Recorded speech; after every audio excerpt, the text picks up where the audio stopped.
Liam never imagined his Tuesday shift would unravel the quiet tragedy he'd learned to ignore.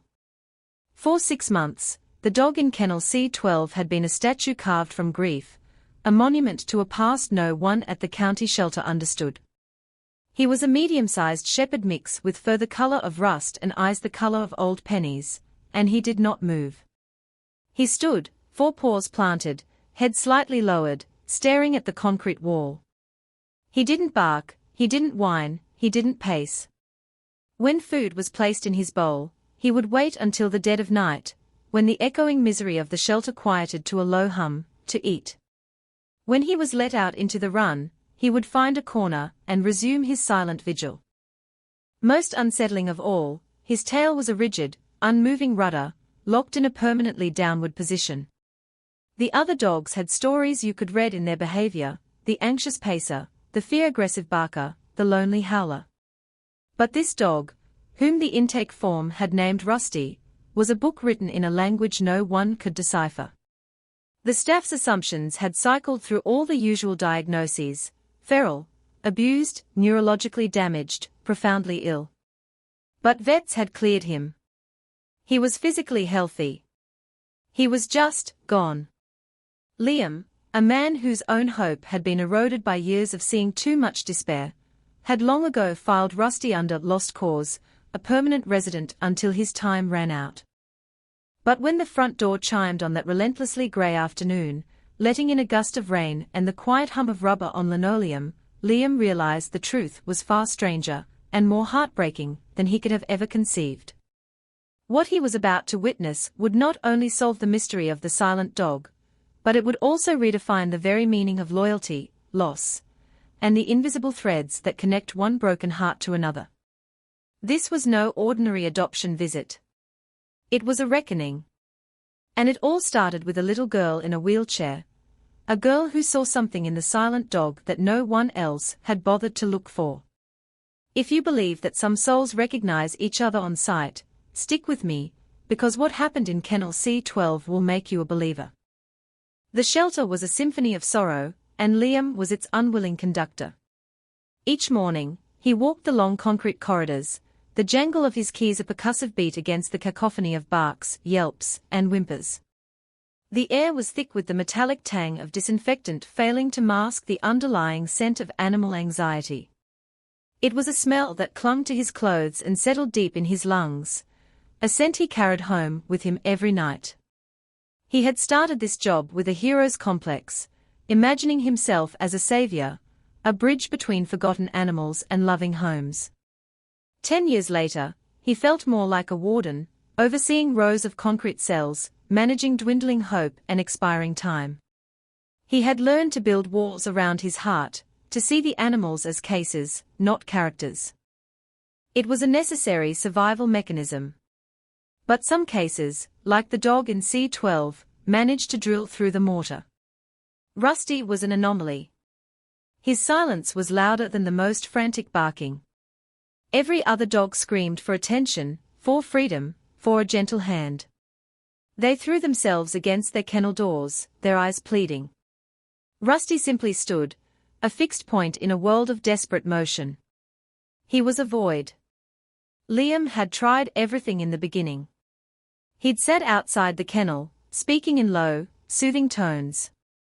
He'd offered high-value treats, bits of boiled chicken, dabs of peanut butter, which Rusty ignored, letting them fall to the floor. He'd brought in plush toys, squeaky balls, knotted ropes. They lay untouched, gathering dust in the corner of the sterile enclosure. The dog's stillness was unnerving. It felt profound, a meditation on some deep, inaccessible pain. The other staff members had given up long ago. "He's just broken, Liam," a younger volunteer had said, her voice laced with pity. "Some of them, you just can't reach," Liam had nodded, agreeing on the surface, but a sliver of defiance remained. He would stop by Kennel C12 at the end of every shift, a silent ritual of his own. He would just stand there for a moment, watching the dog watch the wall. The animal's file was pathetically thin. Stray. Found on the shoulder of Highway 17. No collar, no microchip. Estimated age, 5 to 6 years, that was it. No history, no context. Just a dog who appeared on the side of a highway and shut down the moment he was brought into the system. He was a ghost long before his time was up. That Tuesday, the rain fell in relentless, dreary sheets, drumming against the shelter's metal roof and turning the outdoor runs into muddy swamps. The weather seemed to dampen the spirits of even the most optimistic dogs. The barking was subdued, replaced by a collective, mournful drone. It was the kind of day that felt heavy, a day when the weight of all the cages felt unbearable. Liam was finishing his midday cleaning, his movements automatic, when the chime of the front door cut through the gloom. He sighed, wiping his hands on a rag. Visitors on a day like this were rare. Usually, it meant a surrender, another soul being cast off into the system. He straightened his back, composing his face into a mask of neutral helpfulness, and walked toward the front office. A woman stood just inside the door, shaking a dripping umbrella. She had kind, tired eyes and a line of worry etched between her brows. But it wasn't her that held Liam's attention. It was the small figure beside her. A girl, no older than 10, sat in a sleek, lightweight wheelchair. She had dark, serious eyes that seemed to be taking in everything at once, the peeling paint on the walls, the donation jar on the counter, the faint sounds of barking from the kennels beyond. She wore a purple raincoat, the hood pushed back to reveal dark hair pulled into a neat braid. She didn't speak, but her presence filled the small reception area with a quiet intensity. "Hi," the woman said, her voice soft. "I'm Sarah. This is my daughter, Maya. We were hoping we could look at the dogs." Liam's standard speech began to form on his lips. "Of course. Are you looking for anything in particular? A puppy? A small dog? High energy, or more of a couch potato?" Sarah opened her mouth to answer, but Maya spoke first. Her voice was as quiet and clear as a single bell. "I want to see the old ones," she said, her gaze unwavering. "The ones nobody else wants." Liam paused. It was not the request he was expecting. Most families wanted the cute, fluffy, easy-to-adopt puppies. The older dogs, the ones with graying muzzles and histories etched on their faces, were often overlooked. "All right," Liam said, his curiosity piqued. This way, he led them through the door into the main kennel block. The noise level immediately tripled. Dogs leaped against their gates, a frantic chorus of hope and desperation. Liam watched Maya. She didn't flinch. Her small hands rested on the wheels of her chair, her expression one of solemn observation. She wasn't looking for a pet, she was looking for a peer. Liam started them at the beginning of the row, pointing out a gentle old beagle with cloudy eyes and a sweet-natured pit bull mix, who leaned her whole body against the chain link for a scratch. Sarah, the mother, knelt down to coo at them, but Maya remained a few feet back, her gaze sweeping further down the corridor. She rolled her chair slowly, the soft whir of the wheels a stark contrast to the clanging and barking. She passed the puppies, who tumbled over each other in a fluffy pile, yipping for her attention. She passed a handsome golden retriever who sat politely, his tail wagging a perfect rhythm. She passed kennel after kennel, her dark eyes scanning each enclosure with an unnerving focus. Liam found himself holding his breath. It was as if she was on a mission, guided by an invisible compass. Then, she stopped. She stopped in front of kennel C12. In front of Rusty. The dog was in his usual stance, a bronze statue facing the back wall. From the aisle, all you could see was his rigid back, the tense line of his spine, and the stiff, unmoving tail. The chaos of the kennel seemed to fade into a muted background hum. There was only the girl in her chair and the dog who refused to acknowledge the world. "What about this one?" Maya asked, her voice barely a whisper. Sarah moved to stand behind her daughter, peering into the dim kennel. "Oh, honey," she said, her voice gentle with concern. He's not even looking at us. I don't think he feels well. Liam stepped forward, his heart giving a strange, unfamiliar lurch. That's Rusty, he said. He's been here a while. He's very quiet. It was the most diplomatic way he could put it. He's sad, Maya stated, not as a question, but as a fact. She wasn't looking at Liam or her mother. Her entire being was focused on the unmoving dog. His heart is quiet, Liam stared at her. His heart is quiet, what a strange, yet perfectly accurate, description. While every other dog wore their heart on their sleeve, begging for connection, Rusty had locked his away. For the first time, from the corner of his eye, Liam saw a flicker of movement from the kennel. It wasn't the dog. It was his ear. Just one ear, the right one, had swiveled back, almost imperceptibly, angling toward the sound of Maya's soft voice. It was the most reaction Liam had seen from the animal in 6 months. A tiny crack in the armor. Can I see him? Maya asked, turning her intense gaze on Liam. Not just through the fence. Can I sit with him? Liam's mind raced. It was against all protocol. An unknown dog, especially one with a behavioral red flag as large as Rusty's, was never to be taken into a meeting room with a child. It was a liability, a risk he was not supposed to take. But then he looked from Maya's determined face to the kennel, where Rusty's ear was still angled toward them, a tiny satellite dish searching for a signal. Something in his gut, a long-dormant instinct, told him this was different. Let me see what I can do, he said, the words surprising even himself. We have a quiet room. We can try it. For just a few minutes. The quiet room was a small, sterile office space with a couple of plastic chairs and a worn-out rug. It smelled faintly of bleach and old paper. Liam chose it because it was tucked away at the end of a hall, far from the noise of the main kennels. He felt a knot of anxiety tighten in his stomach as he walked back to C12, the leash feeling heavy and foreign in his hand. He was breaking the rules, and Henderson, the shelter manager, would have his hide if he found out. But the image of Maya's face, her solemn certainty, pushed him forward. He unlatched Rusty's kennel, his movements slow and deliberate. Okay, buddy, he murmured, keeping his voice low. Let's go for a little walk. He expected resistance, a stiffening of the body, a refusal to move. But to his astonishment, Rusty turned from the wall and walked calmly out of the kennel. He didn't pull, he didn't lag. He simply moved with Liam, his head still low, his tail still locked down. It was as if he were being guided by a force Liam couldn't see. Liam led him into the quiet room, where Maya and Sarah were waiting. Sarah stood protectively near the door, her arms crossed, her expression a mixture of hope and deep-seated fear.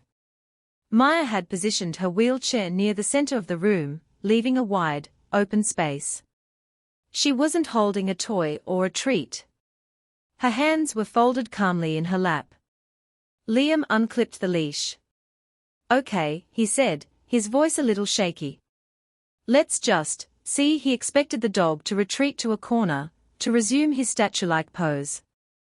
Instead, Rusty took 2 steps into the room and stopped, his body oriented toward Maya. He didn't approach her. He just stood there, about 10 feet away, and for the first time, he lifted his head fully. He looked at her. He looked at the girl, and then his gaze drifted down to the chair. His eyes, those dull copper pennies, seemed to flicker with an ancient, painful memory. Maya didn't try to call him over. She didn't make any sudden moves. She simply sat, returning his gaze. The silence in the room was absolute, profound. It stretched for what felt like an eternity. Then, Maya began to speak, her voice a soft, melodic whisper. It's okay, she said. I know it's loud here. I don't like loud places either. It's okay to be quiet. Rusty's head tilted, a minuscule, questioning gesture. He took one hesitant step forward. Then another. He moved with a strange, stiff-legged gait, his focus entirely on the girl and her chair. Sarah let out a small, sharp gasp, and the dog froze. "Sure," Maya whispered, not taking her eyes off Rusty. "It's okay. She's just worried." People worry a lot, as if understanding her. Rusty relaxed his posture slightly and completed his journey, stopping just inches from her wheelchair. He didn't sniff her hand or try to lick her face. He lowered his head and gently, deliberately, rested it against the side of her knee. His eyes closed. Maya slowly lifted a hand and placed it on his head, her fingers stroking his fur with a feather-light touch. Liam watched, mesmerized. He felt like an intruder witnessing a sacred, private moment. This wasn't an adoption meeting. It was a reunion. As Maya's small hand rested on Rusty's head, a truck rumbled down the highway outside, its brakes letting out a long, high-pitched squeal. It was a common sound, one Liam barely registered anymore. But in the quiet room, it was an explosion. Rusty's entire body went rigid. A low, guttural whine, the first sound Liam had ever heard him make, escaped his throat. A violent tremor ran through his back legs. His head shot up, and his eyes were wide with a terror so raw and pure it stole the breath from Liam's lungs. Maya didn't pull her hand away. If anything, her touch became firmer, more grounding. "Sure," she whispered, her voice trembling slightly but full of conviction. "That's just a sound. It's over now. It can't hurt you." The dog's panic seemed to recede under her touch, the tremors subsiding, but his eyes remained fixed on the window, searching for a threat that wasn't there.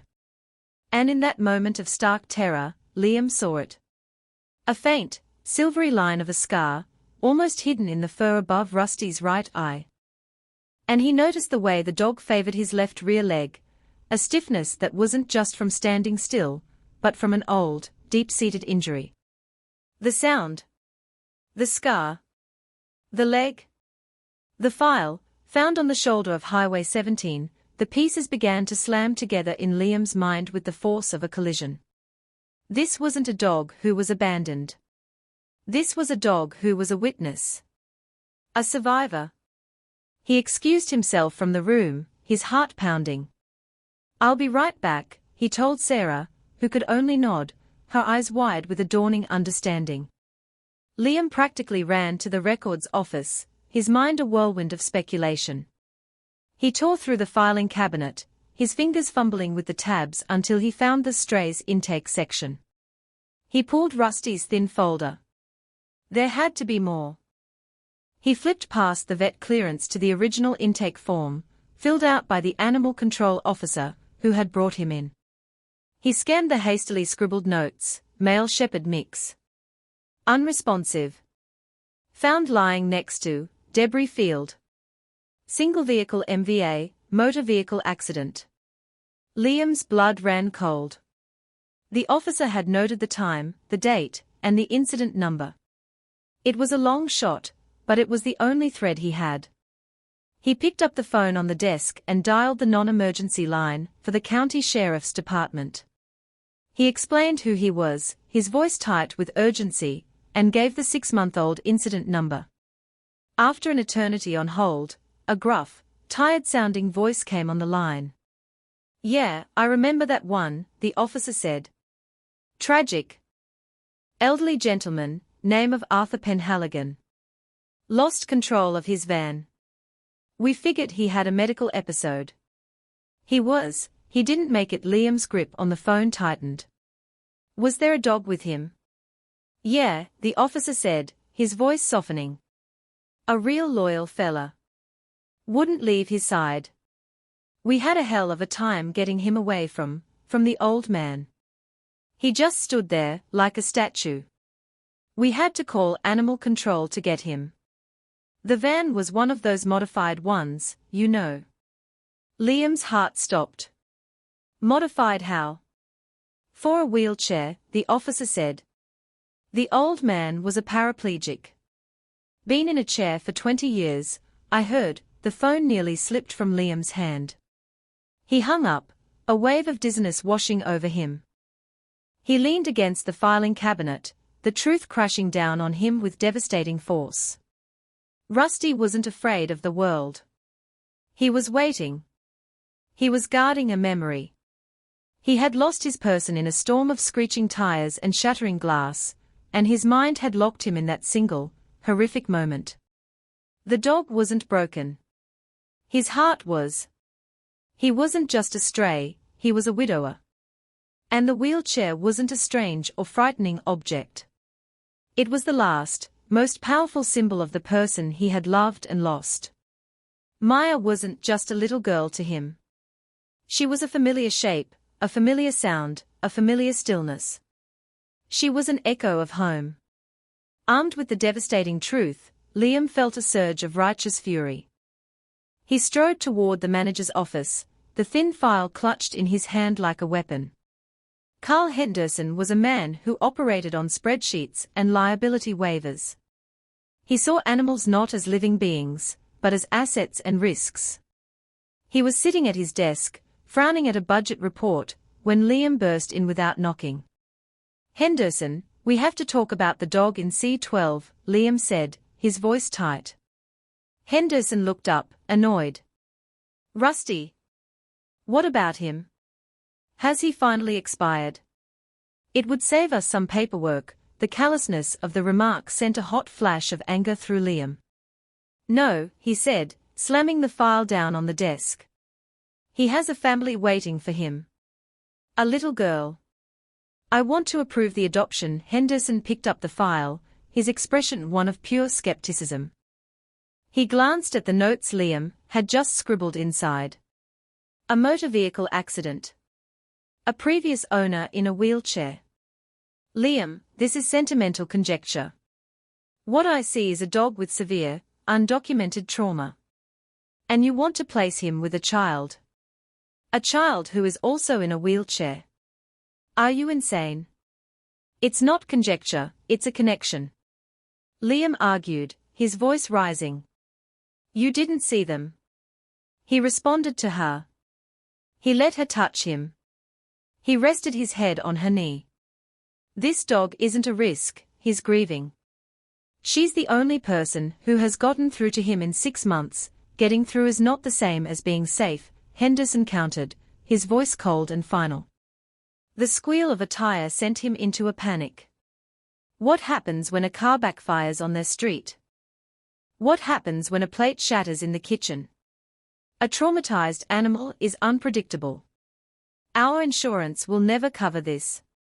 The answer is no. It's a tragedy, but it's not our tragedy to fix by creating a new 1-inch, so that's it. Liam asked, incredulous. "You're just going to leave him in that cage until his time is up? Because of a line on an insurance form?" "My job is to protect this shelter, Liam. That means protecting it from lawsuits," Henderson said, his gaze like ice. "And that dog is a lawsuit waiting to happen. In fact," he said, pulling a red pen from his desk drawer, "this conversation has clarified something for me. A dog with this level of shutdown and trauma is not adoptable.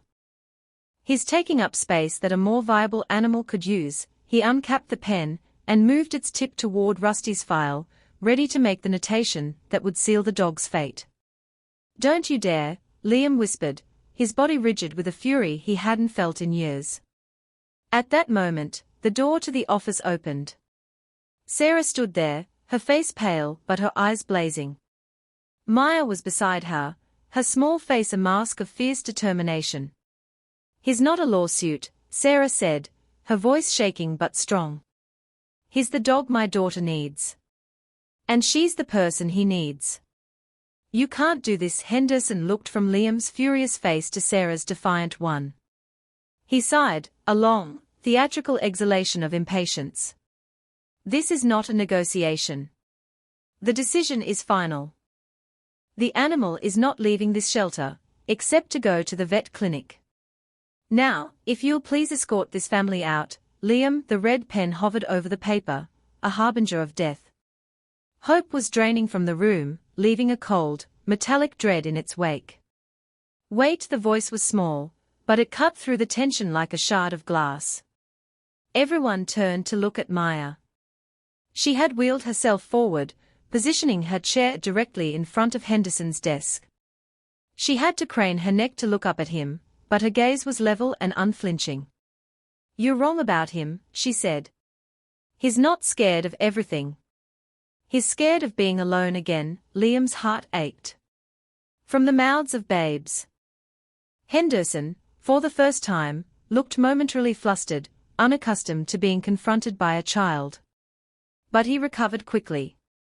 "That's a very nice thought, young lady, but I have to deal with facts." "Then here's a fact," Liam interjected, his mind racing, grasping for a lifeline. "You haven't seen him. You've read a file. I'm asking you, not as a manager, but as a human being, to look at the animal you're about to condemn." He gestured toward the door. "Bring him in here. Let him be in the room with her. One last time. Let her say goodbye. If you can look at them together and still sign that paper, then fine.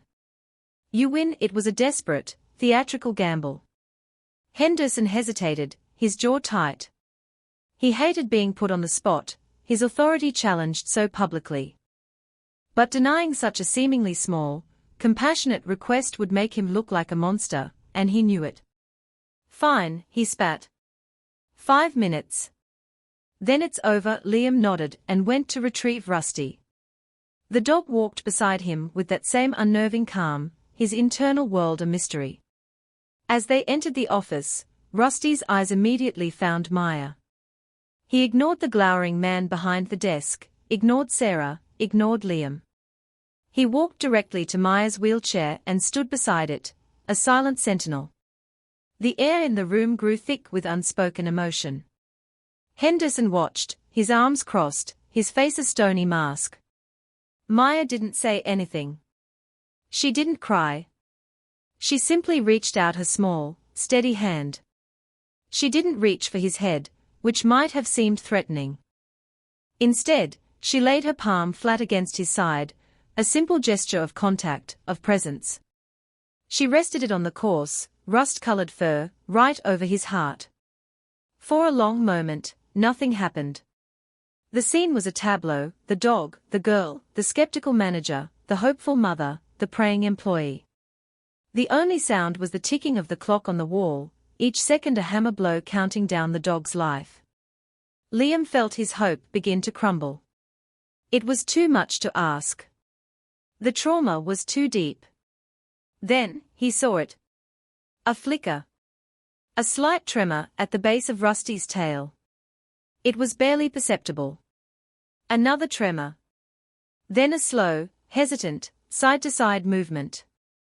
It was stiff, awkward, like a limb that hadn't been used in years.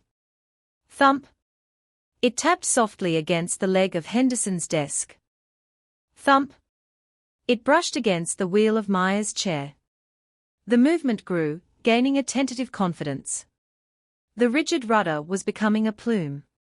Slow, rhythmic, deliberate. Thump. Thump. Thump. Rusty's tail was wagging. He lifted his head and looked at Maya, and for the first time, the old penny darkness in his eyes was replaced by a soft, gentle light.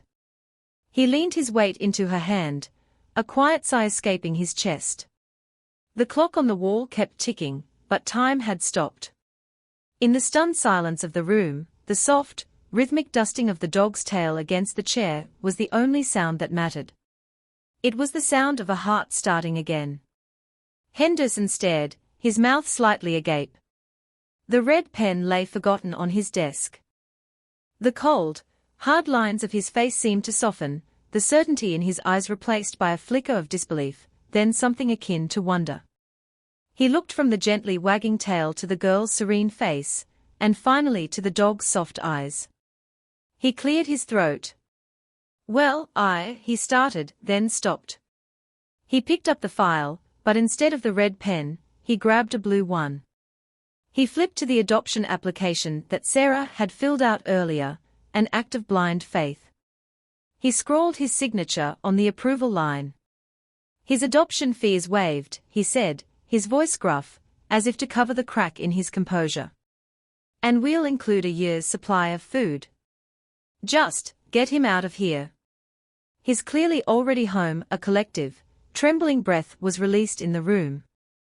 Sarah rushed forward, tears streaming down her face, hugging Maya, who was still just stroking the dog's side. Liam felt a grin spread across his face, a real, unforced grin that made his cheeks ache. He met Sarah's tearful eyes over Maya's head and gave her a nod.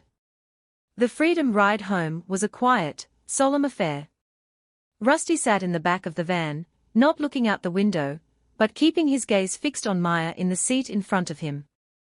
When they arrived at their small, accessible house, he followed her inside, his paws clicking softly on the hardwood floors. He didn't run around, sniffing every corner in a frenzy. Instead, he conducted a slow, methodical patrol of the first floor, his nose twitching, his ears alert. His patrol ended where it began, at Maya's side. From that moment on, he was her shadow. Where her wheelchair went, he followed. When she sat at the table to do her homework, he lay on the floor, his head resting on the footrest of her chair. When she watched television, he rested his chin on her lap, his tail giving a soft thump-thump-thump against the cushion whenever she absent-mindedly stroked his ears. He never became a boisterous, playful dog. He never chased balls or greeted strangers with frantic affection. His past had carved him into a different shape. He was a creature of quiet devotion, a constant, grounding presence. His joy was not loud, it was a deep, steady hum of contentment that he expressed through proximity, through a soft gaze, through the ever-present, gentle wag of his tail whenever Maya entered the room. He was her guardian, and she was his anchor. One crisp autumn afternoon, 3 months later, Liam drove to their house for a follow-up visit, something he rarely did. He found them in the backyard. Maya was sitting in her chair under a large oak tree, reading a book. Rusty was lying in the grass beside her, completely at ease, his head on his paws but his eyes on her. When he saw Liam approach, he didn't bark. He simply raised his head, and his tail gave a few lazy, welcoming thumps on the ground. "Hey, Liam," Maya said, looking up from her book with a bright smile. Liam's heart swelled. He saw two souls who had been defined by their perceived limitations, the girl in the chair, the dog in the cage. But here, together, they were boundless. What began as another sad day at a loud, desperate shelter, had transformed into a quiet lesson in healing. It was a testament to the fact that the deepest wounds are often invisible, and the most powerful medicine is a love that asks for nothing in return. Rusty's tail never wagged for a treat, or a toy, or a walk. It wagged for his person. And in the end, that was the only thing that had ever mattered. We often look for strength in the loud and the bold, but sometimes, the greatest courage is found in the quiet ones, the watchers, the waiters. Sometimes, the most profound connections are the ones that don't need words. If you ever feel overlooked, or broken, or silenced, remember Rusty. Remember that there is someone out there who speaks your language, who sees the story behind your stillness, and who is waiting to help you wag your tail again. Never, ever give up on a quiet heart.